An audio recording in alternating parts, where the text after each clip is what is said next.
This is the Chapter 6 pre-class lecture video discussing the shift from coal to petroleum, which we also call oil. So the shift happened around the mid-1950s. In 1950,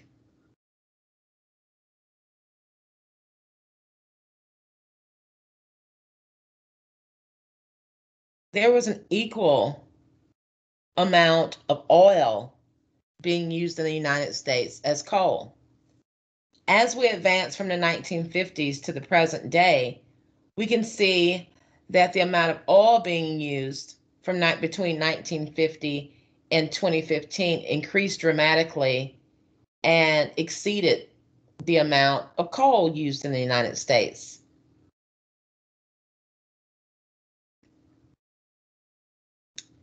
And so how is oil obtained? Well, oil is not found underground in large pools, but it's found within the pores of geological rock formations like sandstone. And so therefore the oil has to be extracted from these sandstone rocks. And so they call it squeezing oil from rocks. And the way that's done in the extraction process is to use some pressurized methods, such as using pressurized water, or in recent years, pressurized carbon dioxide to push oil to the surface. And that pressure causes the oil to be extruded from the pores of the geological rocks. And then through further pressurized pumping systems, that oil is pushed to the surface of the earth. And so this is a picture of sandstone rock. And you can see the pores, the little holes in the rocks that contain the oil. And then this is a picture of the extraction process. Once mostly pressurized water was pumped down below the surface of the earth to create the pressure to push the oil to the surface. Recent methods have used pressurized CO2 that is sequestered from power plants that produce CO2 emissions. And instead of that CO2 going into the atmosphere and therefore absorbing more IR and therefore contributing to climate change, one idea of what to do with the CO2 that is emitted from this coal burning power plant is to sequester the CO2 and pump it below the surface of the earth.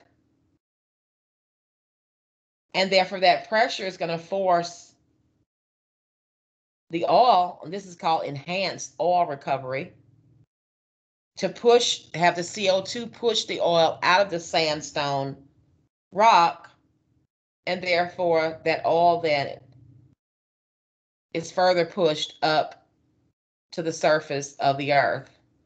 And this has also been used in coal seams to push methane, natural gas,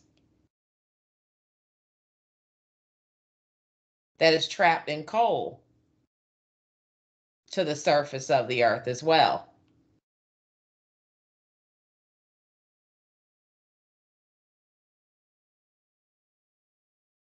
Another way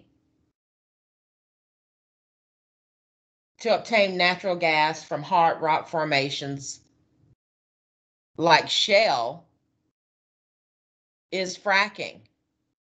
Sandstone rocks are very porous. Shale rocks are not porous.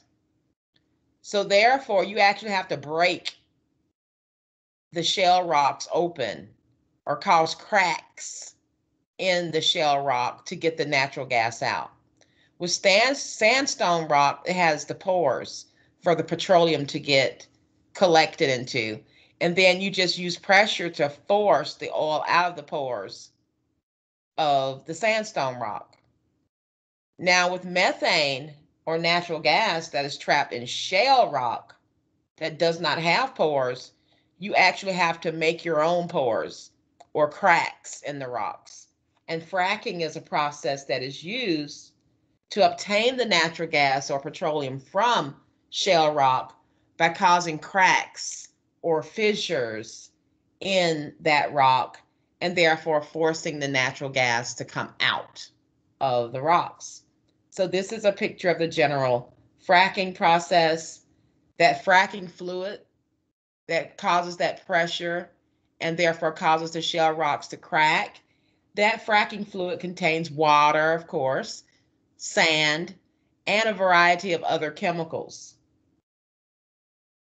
And the pressure caused by this fracking fluid is what causes cracks in the shale rock.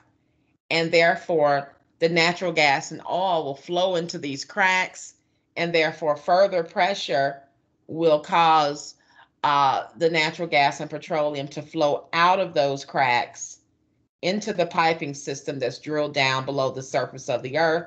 And you can see this is a vertical pipe that turns horizontal, and therefore it can collect. These are the fissures or the cracks in the sandstone.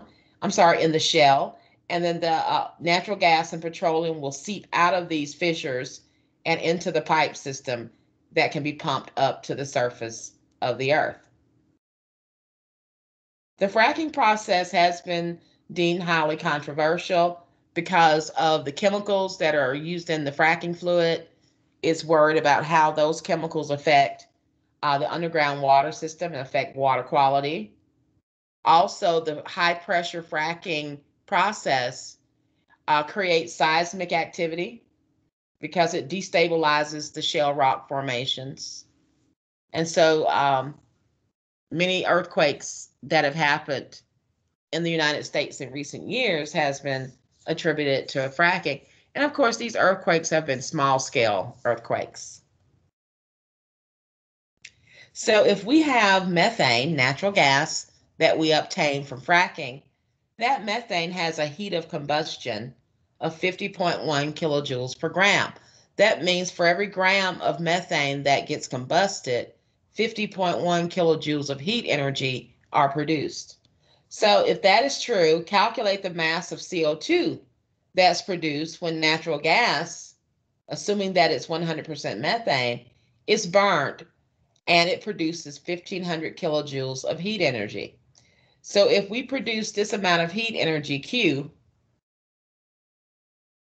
and if the heat of combustion of methane is 50.1 kilojoules per gram, what mass of CO2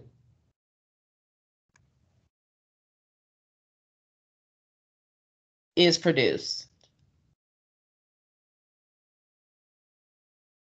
So when methane is combusted in the presence of oxygen, methane is a hydrocarbon, so you produce CO2 and water.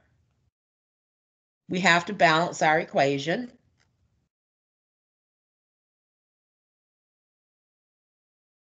And so Q is equal to the delta H of combustion times the mass.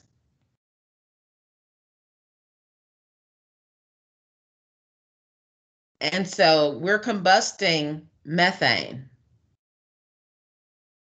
So we need the heat of combustion of methane, and we need the mass of methane.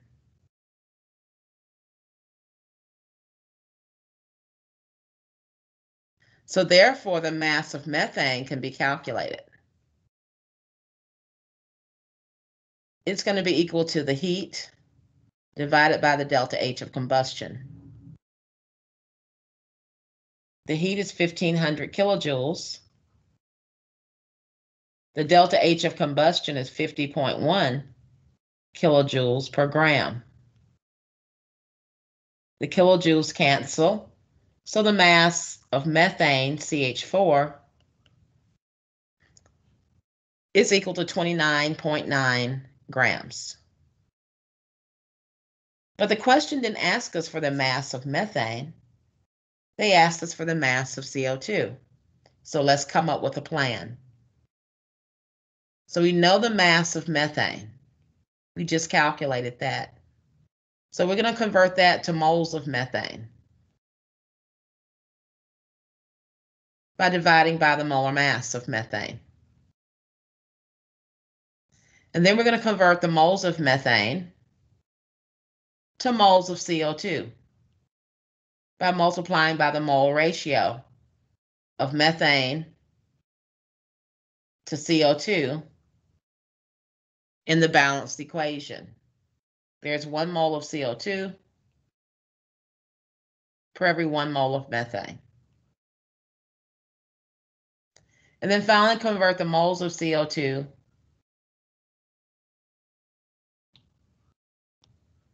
to grams of CO2.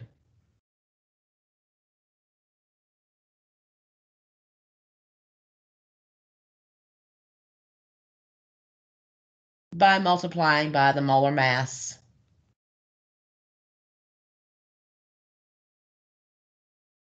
of CO2.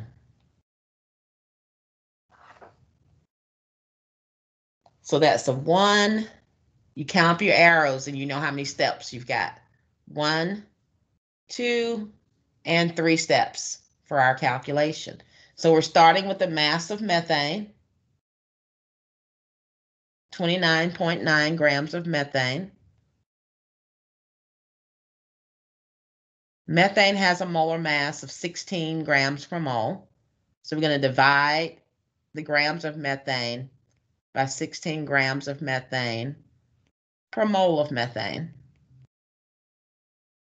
Grams of methane cancel. Now we're converting the moles of methane to moles of CO2 by multiplying by this 1-to-1 mole ratio. So it's 1 mole of CO2 in our balanced equation for every 1 mole of methane.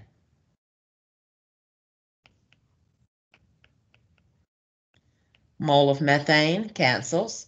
And finally, our third step, convert the moles of CO2 to mass of CO2 in grams by multiplying by the mass of CO2. That is about 44 grams per mole.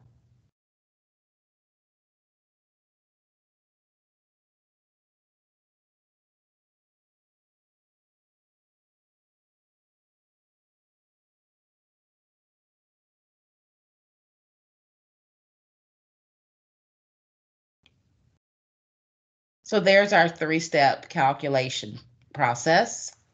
We do the math. We get 82.1 grams of CO2.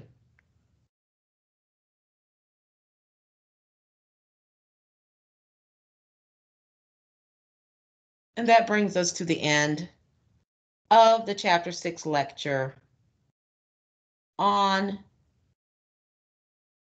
oil or petroleum and the conversion of the U.S.'s energy focus from being a coal fuel economy to a petroleum fuel economy.